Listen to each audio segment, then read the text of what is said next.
Hi hello ಎಲ್ಲರಿಗೂ ನಮಸ್ಕಾರ. ನಾನು ನಿಮ್ಮ ಅನಾಮಿಕಾ ಅನು. ಅಭಿವ್ಯಕ್ತಿ ಕಥಾಲೋಕಕ್ಕೆ ಸ್ವಾಗತ. ಮರೆತೇ ಹೋದೆನೋ ಹೊರಟ ಕಾರಣ ಕಥೆಯ 2ನೇ ಸಂಚಿಕೆಯನ್ನು ಶುರು ಮಾಡೋಣ. ತಾಳಿ ಮಹಿಯ ಕುತ್ತಿಗೆಗೆ ಬೀಳ್ತಾ ಇದ್ದ ಹಾಗೆ ಅವಳಿಗೆ ಗೊತ್ತಿಲ್ಲದೆ ನಯನಗಳು ತುಂಬಿ ಬಂದು ಕಣ್ಣೀರು ಕೆನ್ನೆಯನ್ನೆಲ್ಲ ತೋಯಿಸಿತ್ತು. ನಂತರ ಶುರುವಾಗಿದ್ವು ಒಂದಷ್ಟು ಶಾಸ್ತ್ರಗಳು. ಪುರೋಹಿತರು ಹೇಳ್ತಾ ಇದ್ದ ಹಾಗೆ ಶಾಸ್ತ್ರಗಳಲ್ಲಿ ತನ್ನನ್ನು ತಾನು ತೊಡಗಿಸಿಕೊಂಡರೂ ಮಹಿಯ ಕಣ್ಣುಗಳು ಮಾತ್ರ ಅಪ್ಪನನ್ನೇ ಹುಡುಕ್ತಾ ಇದ್ವು. ಸಮಾಧಾನ ಮಾಡೋದಕ್ಕೋಸ್ಕರ ಅಲ್ಲ, ನನಗೋಸ್ಕರ ಅವರು ಎಷ್ಟು ನೋವುಣ್ಣುತ್ತಾ ಇದ್ದಾರೋ ಅಂತ ನೋಡೋ ತವಕ ಅಷ್ಟೇ ಅವಳಿಗೆ. ಅಂತೂ ಎಲ್ಲ ಶಾಸ್ತ್ರಗಳು ಮುಗಿದು ಫೋಟೋಗ್ರಾಫರ್ ಹೇಳಿದ ವಿವಿಧ ಭಂಗಿಗಳಲ್ಲಿ ಫೋಟೋ ತೆಗೆಸಿಕೊಂಡಿದ್ದೂ ಆಯಿತು. ಎಲ್ಲಿ ನನ್ನ ಮದುವೆ ನನ್ನ ಇಚ್ಛೆಗೆ ವಿರುದ್ಧವಾಗಿ ಬೇರೆ ಯಾರ ಜೊತೆನೋ ನಡೆದು ಹೋಗುತ್ತೋ ಅಂತ ಮೊದಲಿನಿಂದಲೂ ತಪ್ಪಿಸ್ತಿದ್ದವಳಿಗೆ ಈ ರೀತಿ ಆಗದೆ ಹೋಗಿದ್ದಕ್ಕೆ ಎಲ್ಲಿಲ್ಲದ ಸಂಭ್ರಮ. ಮಂಟಪಕ್ಕೆ ಬಂದು ನಿಂತರು ಆದಿತ್ಯ. ಅಕ್ಕಪಕ್ಕ ತನ್ನ ಬಂಧು ಬಾಂಧವರೇ ಇದ್ದರೂ ಅವರು ಯಾರೂ ನನ್ನವರಲ್ಲ ಎನ್ನುವುದೇ ಅವರ ಧೋರಣೆ. ನನ್ನ ಮಗಳು ನಾನು ಆರಿಸಿದ ಹುಡುಗನ್ನೇ ಇಷ್ಟಪಟ್ಟು ಮದುವೆ ಆಗ್ತಾ ಇದ್ದಾಳೆ ಅಂತ ಹೆಮ್ಮೆ ಆಗ್ತಾ ಇದೆ ನನಗೆ. ಇನ್ನು ಮುಂದೆ ಅವಳು ಆದಿತ್ಯ ಪಟೇಲ್ನ ಮಗಳು ಅನ್ನೋದಕ್ಕಿಂತ ಪೃಥ್ವಿ ಹೆಂಡತಿ ಅಂತ ಸಮಾಜದಲ್ಲಿ ಗುರುತಿಸ್ಕೊಳ್ತಾಳೆ. ಇನ್ನು ಮುಂದೆ ಅದೇ ಅವಳ ಮನೆ. ಎಲ್ಲವನ್ನು ಸಂಭಾಳಿಸ್ಕೊಂಡು ಹೋಗೋ ಶಕ್ತಿನ ನನ್ನ ಕಂದನಿಗೆ ಕೊಡು ಭಗವಂತ ಅಂತ ಮನಸ್ಸಿನಲ್ಲೇ ಪ್ರಾರ್ಥಿಸುತ್ತಾ ನಿಂತಿದ್ರು. ಯಾರೋ ಅವರ ಕೈ ಹಿಡಿದು ಎಳೆದ ಹಾಗಾಗಿದ್ದಾಗ ಹತ್ತು ಕಡೆ ನೋಡೋದಕ್ಕೆ ಅಲ್ಲಿದ್ದುದು ಅವರ ತಮ್ಮನ ಮಗ ಸುಮನ್. ದೊಡ್ಡಪ್ಪ ಧಾರೆ ಮಾಡೋದಕ್ಕೆ ಕರಿತಾ ಇದ್ದಾರೆ, ಬನ್ನಿ. ಏನೋ ಯೋಚನೆ ಮಾಡ್ತು ನಿಂತುಬಿಟ್ಟಿದ್ದೀರಲ್ಲ ಅಂತ ಕರ್ಕೊಂಡು ಬಂದ. ಸುಮನ್ ತನ್ನ ಅಜ್ಜಿಯ ಕೈ ಹಿಡ್ಕೊಂಡು ಮಂಟಪದವರೆಗೂ ಕರ್ಕೊಂಡು ಬಂದ. ಆದಿತ್ಯ ಅಮ್ಮನ ಜೊತೆಗೆ ಸೇರಿ ಮಗಳು ಅಳಿಯನ ಸಂಸಾರ ಸುಖಮಯವಾಗಿರಲಿ ಅಂತ ಹಾರೈಸ್ತಾ ಧಾರೆ ಎರೆದು ಬಂದಿದ್ರು. ಅದಾಗಲೇ ಹಲವು ಸುತ್ತಿನ ಅಳುವಿನಿಂದ ಕೆಂಪಾಗಿದ್ದ ಅವಳ ಮುಖ ಕಂಡು ಹೃದಯಕ್ಕೆ ಚುಚ್ಚಿದ ಹಾಗಾಗಿತ್ತು. ಮಹಿಯ ಮೌನ ಕೊಂಡ ಪೃಥ್ವಿ, ಯಾಕೆ ಸೈಲೆಂಟ್ ಆಗಿದ್ದೀಯಾ? ನೀನು ಇಷ್ಟದ ಹಾಗೆ ಮದುವೆ ಆಯ್ತಲ್ಲ, ಇನ್ಮೇಲೆ ನನಗೆ ಹೇಗೆಲ್ಲ ಟಾರ್ಚರ್ ಕೊಡಬೇಕು ಅಂತ ಸ್ಕೆಚ್ ಆಗ್ತಾ ಇದ್ದೀಯಾ ಹೇಗೆ? ಅವಳ ಮನದ ದುಗುಡ ಅರ್ತಿದ್ರೂ ಕೂಡ ಅವಳನ್ನು ನಗ್ಸೋದಕ್ಕೋಸ್ಕರ ರೇಗಿಸಿದ್ದ. ಕಣ್ಣು ದಪ್ಪಗೆ ಬಿಟ್ಟವಳು, ಅದೇನದು ನನ್ನಿಷ್ಟದ ಹಾಗೆ ಅನ್ನೋದು? ಹಾಗಾದರೆ ನೀನು ಇಷ್ಟಪಟ್ಟು ಮದುವೆ ಆಗ್ತಾ ಇಲ್ವಾ? ಶುರು ಮಾಡಿದ್ಯಾ ನಿನ್ನ ಕಿತಾಪತಿ ಎಂದಳು ಮೆಲ್ಲನೆ. ಅವಳು ತನ್ನ ಯಥಾಸ್ಥಿತಿಗೆ ಮರಳಿದ್ದಾಳೆ ಎಂದು ಅವಳ ಮಾತುಗಳೇ ಹೇಳ್ತಾ ಇದ್ವು. ಸಮಾಧಾನವಾಗಿತ್ತು ಪೃಥ್ವಿಗೆ. ಅವಳು ಮೌನವಾಗಿ ಕುಳಿತು ಬಿಟ್ಟರೆ ಅವನಿಂದ ನೋಡಲಾಗದು. ಇಬ್ಬರ ಗುಸುಗುಸು ಕಂಡ ಪೃಥ್ವಿಯ ಅಜ್ಜಿ ರಾಧಮ್ಮ ಮಾತ್ರ, ಅಯ್ಯ ಇವಕ್ಕೇನು ಬಂದಿರೋದು? ಮದುವೆ ಮನೆಯಾಗಿರೋ ಜನರೆಲ್ಲ ನೋಡಾರು ಅನ್ನೋ ಜ್ಞಾನ ಇಲ್ಲದೆ ಕಿಸ ಕಿಸ ಅಂತ ನಗ್ತಾ ಕೂತವೆ. ನಮ್ಮ ಪೃಥ್ವಿಗೆ ಈ ಜನ್ಮದಾಗ ಬುದ್ಧಿ ಬರೋಕ್ಕಿಲ್ಲ ಎಂದು ಬೈದ್ಕೊಂಡು ಪಕ್ಕದಲ್ಲೇ ಇದ್ದ ಮಗಳು ಹೇಮಾಳ ರಟ್ಟೆ ಹಿಡಿದು ತಮ್ಮ ಬಳಿ ಎಳ್ಕೊಂಡು, ಅಲ್ಲೋಡೆ ನಿನ್ನ ಮಗ ಸೊಸೆ ಅವತಾರವಾ, ಗಂಭೀರವಾಗಿ ಕೂತ್ಕೋಬೇಕು ತಾನೇ, ಎರಡು ಚೆಲ್ಲಾಗಾಡ್ತಾವೆ, ಆ ಹುಡುಗಿಗಾದರೂ ಬುದ್ಧಿ ಬೇಡವೇ, ನೀನು ಹೊಸಿ ಹೇಳು ಎಂದಾಗ ಹೇಮಾ ಅವರು, ಅಮ್ಮ ಸ್ವಲ್ಪ ಸುಮ್ಮನೆ ಇರ್ತೀಯಾ, ಮಹಿ ಬೇಜಾರಲ್ಲಿದ್ದಾಳೆ, ಅದಕ್ಕೆ ಪೃಥ್ವಿ ಸಮಾಧಾನ ಮಾಡ್ತಾ ಇದ್ದಾನೆ, ಅದರಲ್ಲಿ ತಪ್ಪೇನು? ನೀನು ಮದುವೆ ಆದಾಗ ಹೇಗಿದೆಯೋ ಹಾಗೆ ಇವಾಗಿನ ಕಾಲದ ಮಕ್ಕಳಿರಬೇಕು ಅಂತ ಅನ್ಕೋಬೇಡ, ಸುಮ್ಮನಿರು ಎಂದು ಅಮ್ಮನನ್ನು ಸುಮ್ಮನಾಗಿಸಿದ್ರು. ಮಹಿ ಮತ್ತು ಪೃಥ್ವಿ ಒಬ್ಬರನ್ನೊಬ್ಬರು ಪ್ರೀತಿಸಿ ಮದುವೆ ಆಗಿರೋ ವಿಷಯ ತನ್ನಮ್ಮನಿಗೆ ತಿಳಿದ್ರೆ ಹೇಗೆ ಪ್ರತಿಕ್ರಿಯೆ ನೀಡುವರು? ಆಗ ನಾನೆಷ್ಟು ಅವರನ್ನು ಸಮಾಧಾನ ಮಾಡಬೇಕು ಅನ್ನೋ ಚಿಂತೆ ಕಾಡಿತ್ತು ಹೇಮಾ ಅವರಿಗೆ. ಎಲ್ಲ ಶಾಸ್ತ್ರಗಳು ಮುಗಿದು ಊಟಕ್ಕೆ ಹೊರಟರು ನವದಂಪತಿಗಳು. ಅವಳಿಗೆ ಹೊಟ್ಟೆ ತಾಳ ಆಗ್ತಾಯಿತ್ತು. ಬೆಳಗ್ಗೆ ತಿಂಡಿ ತಿನ್ನೋದಕ್ಕೆ ಮನಸ್ಸಾಗದೆ ಖಾಲಿ ಹೊಟ್ಟೆನಲ್ಲೇ ಇದ್ಲಲ್ಲ. ಹತ್ತು ಕರೆದು ಸುಸ್ತಾಗಿದ್ದವಳು ಈಗ ಕೊಂಚ ಸುಧಾರಿಸ್ಕೊಂಡು ಎಲೆ ಮುಂದೆ ಕೂತಿದ್ಲು. ಬೆಳಗ್ಗೆಯಿಂದ ನಿನ್ನ ಎನರ್ಜಿ ಎಲ್ಲ ಅಳೋದ್ರಲ್ಲೇ ಹೊರಟು ಹೋಗಿದೆ, ಇವಾಗ ಚೆನ್ನಾಗಿ ಊಟ ಮಾಡು, ಜರ್ನಿ ಮಾಡೋದಿದೆ ಗೊತ್ತಲ್ಲ ಅಂದ ಪೃಥ್ವಿ. ಮನದ ದುಗುಡವನ್ನು ಬದಿಗಿಟ್ಟು ಅವನ ಮಾತಿಗೆ ತಲೆ ಆಡಿಸಿದ್ಲು. ಎಲ್ಲವನ್ನು ಬಡಿಸಿದ ಮೇಲೆ ಪೃಥ್ವಿಗೆ ಸಿಹಿ ತಿನ್ನಿಸಿದ್ದು ಆಯಿತು.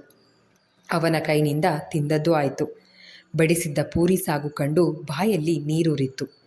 ಹೊಟ್ಟೆ ಹಸಿದಿದ್ದಕ್ಕೋ ಇಲ್ಲ ಅವಳಿಷ್ಟದ ತಿಂಡಿ ಅನ್ನೋ ಕಾರಣಕ್ಕೋ ಮತ್ತೊಮ್ಮೆ ಕೇಳಿ ಪೂರಿ ಸಾಗುವನ್ನೇ ಬಡಿಸ್ಕೊಂಡು ತಿಂದ್ಲು. ಹೊಟ್ಟೆ ತುಂಬಿದಾಗ ತುಸು ಆರಾಮು ಅನಿಸಿತ್ತು. ಪೂರಿ ಸಾಕು ತಿಂದಿದ್ದು ಬಿಡು ಸಾಕು, ಬೆಳಗ್ಗೆಯಿಂದ ಉಪವಾಸ ಇದ್ದು ಇವಾಗ ಎಣ್ಣೆನಲ್ಲಿ ಕರೆದಿ ತಿಂದು ಆಮೇಲೆ ಜರ್ನಿಲಿ ವಾಂತಿ ಮಾಡಿಕೊಂಡ್ರೆ ನೋಡಿದವರೆಲ್ಲ ನಮ್ಮಿಬ್ಬರನ್ನು ತಪ್ಪು ತಿಳಿತಾರಷ್ಟೇ ಎಂದ ಕಣ್ಣು ಮಿಟುಕಿಸುತ್ತಾ. ಮದುವೆ ಮನೆ ಜನ ಇದ್ದಾರೆ ಅಂತ ಸುಮ್ಮನೆ ಇದ್ದೀನಿ, ರೇಗಿಸ್ಬೇಡ ಎಂದವಳು ಶಾವಿಗೆ ಪಾಯಸಕ್ಕೆ ಕೈ ಹಾಕಿದ್ಲು. ಆದಿತ್ಯ ಸಹ ಅವನ ಸ್ನೇಹಿತ ವಿವೇಕ್ನ ಜೊತೆಗೆ ಕುಳಿತು ಊಟ ಮಾಡ್ತಾಯಿದ್ರು. ಸಂಬಂಧಿಕರು ಅಂದರೆ ಮೂಗು ಮುರಿಯುವ ವ್ಯಕ್ತಿ ಗೆಳೆಯರನ್ನಷ್ಟೇ ನಂಬೋದು. ಸ್ಕೂಲ್ ಕಾಲೇಜ್ನಲ್ಲಿ ಪರಿಚಯವಾದ ಗೆಳೆಯನ ಜೊತೆಗೆ ಇಂದಿಗೂ ಒಳ್ಳೆಯ ಒಡನಾಟ ಇದೆ ಆದಿತ್ಯನಿಗೆ. ಎಲ್ಲರ ಊಟ ಮುಗಿತಾ ಇದ್ದಂಗೆ ಮಹಿಯನ್ನು ಮನೆ ತುಂಬಿಸಿಕೊಳ್ಳೋ ಸಲುವಾಗಿ ತಮ್ಮ ಮನೆಗೆ ಹೊರಡುವ ಗಡಿಬಿಡಿಯಲ್ಲಿದ್ದರು ಸುರೇಶ್ ಮತ್ತು ಹೇಮಾ. ಆದಿತ್ಯ ಅವರೇ ಬಳಿ ಬಂದವರೇ, ನಾವಿವಾಗಲೇ ಹೊರಟುಬಿಡ್ತೀವಿ ಆದಿತ್ಯ. ಮನೆ ತುಂಬಿಸ್ಕೊಳ್ಳೋ ಶಾಸ್ತ್ರ ಮುಗಿದ ತಕ್ಷಣ ಅವರು ಅಲ್ಲಿಂದ ಹೊರಟು ಬಂದರೆ ನಿಮ್ಮ ಮನೆ ತಲುಪೋದೇ ರಾತ್ರಿ ಆಗಿಬಿಡುತ್ತೆ ಎಂದಾಗ ಆದಿತ್ಯ ಸಹ ಒಪ್ಪಿಗೆ ಕೊಟ್ಟು ಮಗಳ ಬಳಿ ಬಂದು ಅಪ್ಪ ಹೋಗ್ಬರ್ತೀನಿ ಎಂದಳು ಮಹಿ. ಹೆಚ್ಚು ಮಾತನಾಡಿ ಅವರಿಗೆ ಸಮಾಧಾನ ಮಾಡೋ ಆಲೋಚನೆಯೇ ಇರಲಿಲ್ಲ ಅವಳಿಗೆ. ಹುಷಾರು ಪುಟ್ಟ, ಬೇಗ ಬಂದುಬಿಡಿ, ಕಾಯ್ತಾ ಇರ್ತೀನಿ. ನೀನೊಬ್ಬಳೇ ಹೋಗೋಕ್ಕೆ ಬೇಸರ ಆದರೆ ನಿಮ್ಮ ಚಿಕ್ಕಮ್ಮನ್ನು ಕರ್ಕೊಂಡು ಹೋಗು ಎಂದರು. ಅವರ ಮಾತು ಕೇಳಿಸಿಕೊಂಡು ಪೃಥ್ವಿ ಅಲ್ಲಿ ಬಂದು ನಿಂತ. ಮಾವ, ನಾನಿರುವಾಗ ಅವಳೊಬ್ಬಳೇ ಹೇಗಾಗ್ತಾಳೆ? ಪಲ್ಲವಿಯತ್ತೆ ಬರೋದಿದ್ರೆ ಬರಲಿ, ನಮಗೇನು ಅಭ್ಯಂತರ ಇಲ್ಲ ಎಂದಾಗ ಮಹಿ ಕೂಡ ತಲೆ ಆಡಿಸಿದ್ಲು. ಆಗ ಪಲ್ಲವಿ, ನಾನು ಹೋಗೋದಿಕ್ಕಾಗಲ್ಲ ಬಾವ. ಸಂಜೆ ಅವರು ವಾಪಸ್ ಬರೋದ್ರೊಳಗೆ ಮನೆಯಲ್ಲಿ ಮಾಡಬೇಕಾಗಿರೋ ಕೆಲಸ ಸಾಕಷ್ಟಿದೆ. ನಾನು ಹೋದರೆ ಅದನ್ನೆಲ್ಲ ಮಾಡೋದು ಯಾರು? ಮಹಿ ಜೊತೆಗೆ ಎಲ್ಲರೂ ಇರ್ತಾರಲ್ಲ, ಹೋಗಿ ಬರ್ತಾಳೆ ಬಿಡಿ ಎಂದರು. ಅದು ಸರಿನೇ ಅಂದ್ಕೊಂಡ ಆದಿತ್ಯ ಹೇಳಿದ ನಂತರ ಮಧುಮಕ್ಕಳ ಸವಾರಿ ಹೊರಟಿತ್ತು ಮೈಸೂರಿನತ್ತ. ಒಂದು ಕಾರ್ನಲ್ಲಿ ಮಹಿ ಪೃಥ್ವಿಯ ಜೊತೆ ಪ್ರಿಯಾ ಮತ್ತು ಪಾರ್ಥ ಹೊರಟ್ರೆ, ಮತ್ತೊಂದು ಕಾರಿನಲ್ಲಿ ಹೇಮಾ, ಸುರೇಶ್, ರಾಧಮ್ಮ ಮತ್ತು ಪಾರ್ಥನ 4 ವರ್ಷದ ಮಗಳು ಮೌನ ಹೊರಟರು. ಮೌನಳಿಗೆ ಅಪ್ಪ ಅಮ್ಮನ ಸಾಂಗತ್ಯಕ್ಕಿಂತ ಅಜ್ಜಿ ತಾತನೇ ಅಚ್ಚುಮೆಚ್ಚು. ಮೊದಲು ಅಪ್ಪನ ಹಿಂದೆ ಹೋಗಿದ್ದವಳು ಆ ಕಾರ್ನಲ್ಲಿ ಇರೋ ಮಹಿ ಪರಿಚಯ ಇಲ್ಲದೆ ಇರೋ ಕಾರಣ ಮತ್ತೆ ಇಲ್ಲಿಗೆ ಓಡಿ ಬಂದಿದ್ಲು. ಪ್ರಯಾಣದುದ್ದಕ್ಕೂ ಅವಳದು ಮಾತೇ ಮಾತು. 1 ನಿಮಿಷನೂ ಮಲಗದೆ ಅಜ್ಜಿ ತಾತನನ್ನು ಸುಸ್ತು ಮಾಡಿಬಿಟ್ಟಿದ್ಲು. ಹಿಂದಿನ ದಿನದ ರಾತ್ರಿ ಛತ್ರದಲ್ಲೇ ಉಳ್ಕೊಂಡಿದ್ದವರಿಗೆ ಸರಿಯಾಗಿ ನಿದ್ರೆ ಇಲ್ಲದ ಕಾರಣ ಎಲ್ಲರೂ ಮೈಸೂರು ತಲುಪೋ ತನಕ ಚಂದದ ನಿದ್ರೆ ಮಾಡೋ ಉಪಾಯ ಮಾಡಿದರು. ಆದರೆ ಎಲ್ಲರ ಉಪಾಯವನ್ನು ತಲೆ ಕೆಳಗು ಮಾಡಿ ತನ್ನದೇ ಚೇಷ್ಟೆ ಮುಂದುವರಿಸಿದ್ಲು ಮೌನ.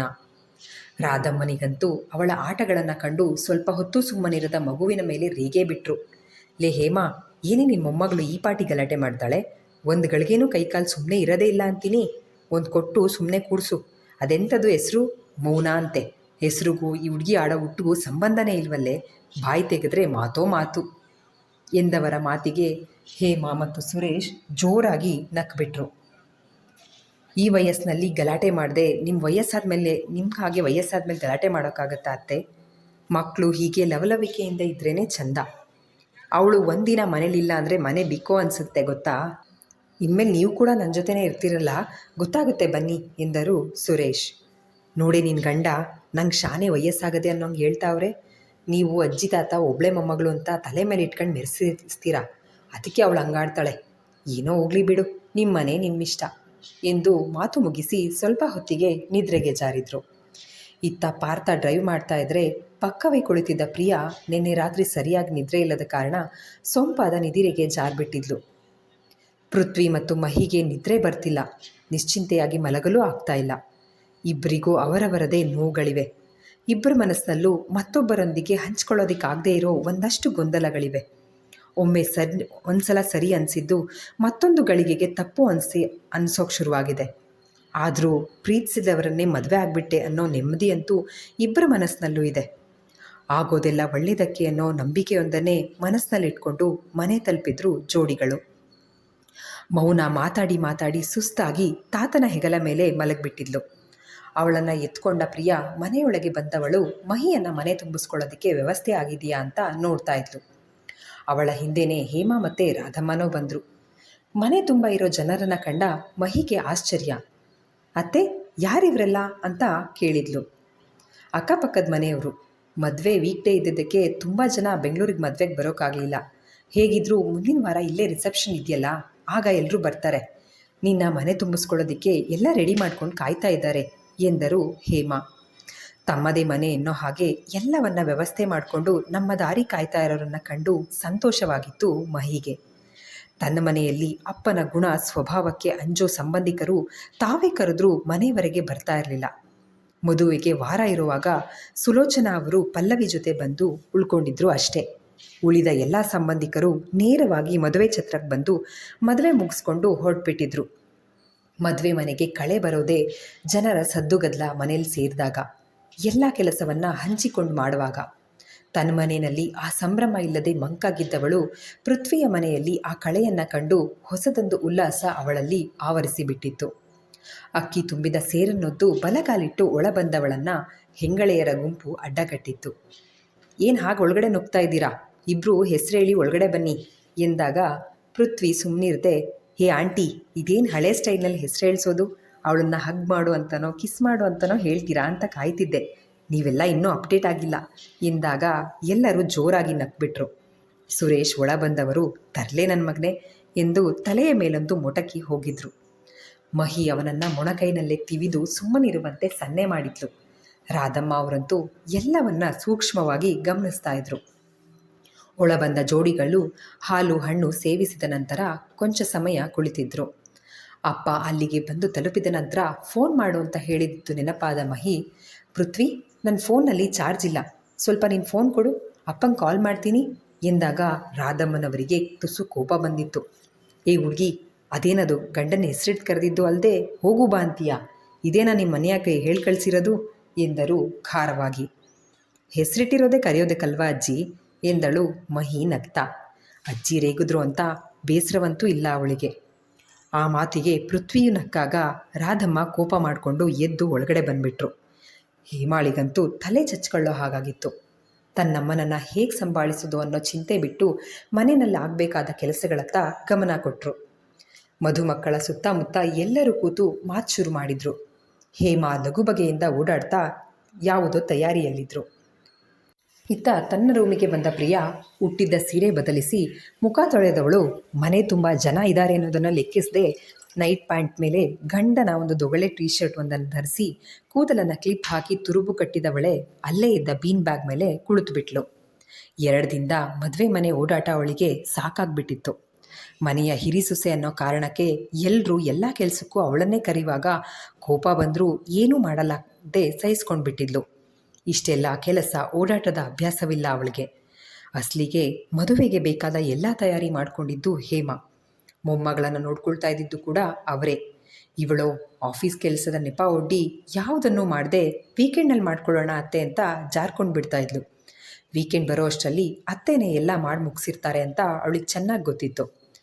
ಮನೆ ತುಂಬ ಜನ ಇರುವಾಗ ಇವಳು ರೂಮ್ನಲ್ಲಿ ಏನು ಮಾಡ್ತಿದ್ದಾಳೆ ಅಂತ ನೋಡೋದಕ್ಕೆ ಬಂದ ಪಾರ್ಥ ಅವಳ ವೇಷ ನೋಡಿ ತಲೆ ಚಚ್ಕೊಂಡಿದ್ದ. ಏ ಪ್ರಿಯಾ, ಏನೇ ಇದು ನಿನ್ನ ಅವತಾರ, ಮನೆ ತುಂಬ ಜನ ಇದ್ದಾರೆ, ಯಾರಾದರೂ ನೋಡಿದರೆ ಏನು ಅಂದ್ಕೊಳ್ಳಲ್ಲ, ನಿನಗೆ ಕಂಫರ್ಟ್ ಆಗಿರಬೇಕು ಅಂದರೆ ಕುರ್ತಾನೋ ಚೂಡಿದಾರನೋ ಹಾಕೋದು ಬಿಟ್ಟು ಈ ಟೀ ಶರ್ಟ್ ನೇತಾಕೊಂಡಿದ್ದೀಯಾ, ಅಲ್ಲಿ ಅಮ್ಮ ಒಬ್ಬರೇ ಎಲ್ಲ ಮ್ಯಾನೇಜ್ ಮಾಡ್ತಾ ಇದ್ದಾರೆ, ಅದೇನು ಅಂತ ಹೋಗಿ ನೋಡು ಅಂತ ಗದರಿದ್ದ. ಕಾಲು ಸಿಕ್ಕಾಪಟ್ಟೆ ನೋವಾಗ್ತಾ ಇದೆ ಅಂತ ಸ್ವಲ್ಪ ಹೊತ್ತು ಕೂತು ಹೋಗೋಕ್ಕೆ ಬಂದೆ, ನಾನು ಆರಾಮಾಗಿ ಕೂತಿರೋದನ್ನು ನೋಡಿ ಹೊಟ್ಟೆ ಉರಿ ನಿಮಗೆ, ಹೋಗ್ತೀನಿ ರೀ ಎಂದು ಎದ್ದು ಹೊರಟವಳ ಕೈ ಹಿಡಿದು ಹಿಂದಕ್ಕೆ ಜಗ್ಗಿದವ, ಶಾಪಿಂಗ್ ಮಾಡು ಅಂದರೆ ಕಾಲು ನೋವು ಮೈ ನೋವು ಯಾವುದೂ ಇರಲ್ಲ, ಕೆಲಸ ಅಂದರೆ ಎಲ್ಲ ನೋವು ಬಂದುಬಿಡುತ್ತೆ ನಿನಗೆ ಎಂದವನ ಮೇಲೆ ಕೋಪ ಬಂದು ಮೂತಿ ತಿರುಗಿಸಿದ್ಲು ಪ್ರಿಯಾ. ಅಮ್ಮ ತಾಯಿ, ಈ ಆಯ್ಕೊಂಡು ತಿನ್ನೋ ಡ್ರೆಸ್ ಚೇಂಜ್ ಮಾಡಿ ಬೇರೆ ಬಟ್ಟೆ ಹಾಕ್ಕೊಂಡು ಹೋಗು, ನಮ್ಮ ರಾಧಜ್ಜಿ ಏನಾದರೂ ನಿನ್ನ ಈ ಡ್ರೆಸ್ನಲ್ಲಿ ನೋಡಿದ್ರೆ ಹೊಸದೊಂದು ರಗಳೆ ಶುರು ಆಗುತ್ತೆ ಎಂದು ಬೈದ ನಂತರವೇ ಅವಳು ಕೈಗೆ ಸಿಕ್ಕ ಚೂಡಿದಾರ್ ಧರಿಸಿ ಹೊರಗಡೆ ಹೊರಟಿದ್ದು. ರೂಮ್ನಿಂದ ಹೊರಗೆ ಹೋಗ್ತಾ ಇದ್ದವಳು ಮತ್ತೆ ಏನನ್ನೋ ನೆನಪಿಸ್ಕೊಂಡು ಹಾಗೆ ವಾಪಸ್ ಬಂದವಳು ತಾನು ತೊಟ್ಟಿದ್ದ ಟೀ ಶರ್ಟ್ ಕೈಗೆತ್ಕೊಂಡು, ಈ ಆಯ್ಕೊಂಡು ತಿನ್ನೋ ಡ್ರೆಸ್ಸು ನಿಮ್ಮದೇ ಗೊತ್ತಾಯ್ತಾ, ಮೌನ ಇದ್ದರೆ ಹಾಗೆ ತಟ್ಟಿ ಮಲಗಿಸ್ಬೇಡಿ ಅಂತ ಹೇಳಿ ಅಲ್ಲಿಂದ ಓಡಿದ್ಲು. ಹೇಮಾ ಅವಳನ್ನು ಕಂಡ ತಕ್ಷಣ, ಪ್ರಿಯಾ ಬಂದ್ಯಾ, ಮಹಿನಾ ನಿನ್ನ ರೂಮ್ಗೋ ಇಲ್ಲ ನನ್ನ ರೂಮ್ಗೋ ಕರ್ಕೊಂಡು ಹೋಗಿ ಫ್ರೆಶ್ ಅಪ್ ಆಗೋದಕ್ಕೆ ಹೆಲ್ಪ್ ಮಾಡು, ನೀನು ಮತ್ತೆ ಬೆಂಗಳೂರಿಗೆ ಹೋಗಬೇಕಲ್ಲ, ಅದಕ್ಕೆ ಏನೇನು ಬೇಕೋ ಅದನ್ನೆಲ್ಲ ಜೋಡಿಸಿಟ್ಕೋತೀನಿ ಎಂದಾಗ ಪ್ರಿಯಾಳ ಮುಖ ಸಣ್ಣದಾಗಿತ್ತು. ಅತ್ತೆ, ನಾವು ಮತ್ತೆ ಬೆಂಗಳೂರಿಗೆ ಹೋಗಬೇಕಾ, ಹೋ ಗಾಡ್, ಮತ್ತೆ ಜರ್ನಿ ಅಂದರೆ ಸಾಕಾಗಿ ಹೋಗುತ್ತೆ, ನೀವೇ ಹೋಗಿ ಬಂದರೆ ಆಗೋದಿಲ್ವಾ ಅತ್ತೆ, ನಾನು ಮೌನ ನೋಡಿಕೊಂಡು ಮನೆಯಲ್ಲೇ ಇರ್ತೀನಿ, ಅವಳಿಗೂ ನಿನ್ನೆಯಿಂದ ಸರಿಯಾಗಿ ನಿದ್ರೆ ಆಗಿಲ್ಲ ಎಂದು ರಾಗ ಇಳಿತಾ ಇರೋದನ್ನು ಕಂಡು ಹೇಮಾಗೆ ಕೋಪ ಬಂದಿತ್ತು.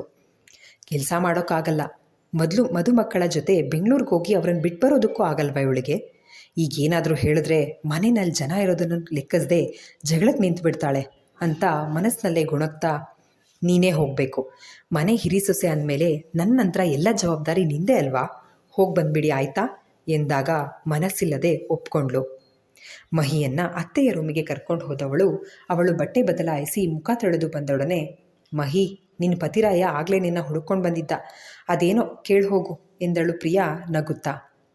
ಅವಳ ಮುಖ ಕಂಡವನೇ, ಮಹಿ ಬಾ, ನಿನಗೆ ಮನೆನೆಲ್ಲ ತೋರಿಸ್ತೀನಿ, ಇಷ್ಟು ಹೊತ್ತು ಎಲ್ಲರ ಮಧ್ಯೆ ಕುಳಿತು ಗಂಡನನ್ನೇ ಮರೆತು ಹೋಗಿದ್ದಿರುವ ಮಡದಿಯ ಸನಿಹ ಬಯಸಿತ್ತು ಅವನ ಮನಸ್ಸು. ಅದಕ್ಕಾಗಿ ಮನೆ ತೋರಿಸೋ ನೆಪ ಒಡ್ಡಿ ಬಂದು ಕರೆದಿದ್ದ ಪೃಥ್ವಿ. ಅವನ ಮಾತು ರಾಧಮ್ಮ ಅವ್ರಿಗೂ ಕೇಳಿಸ್ಬಿಟ್ಟಿತ್ತು.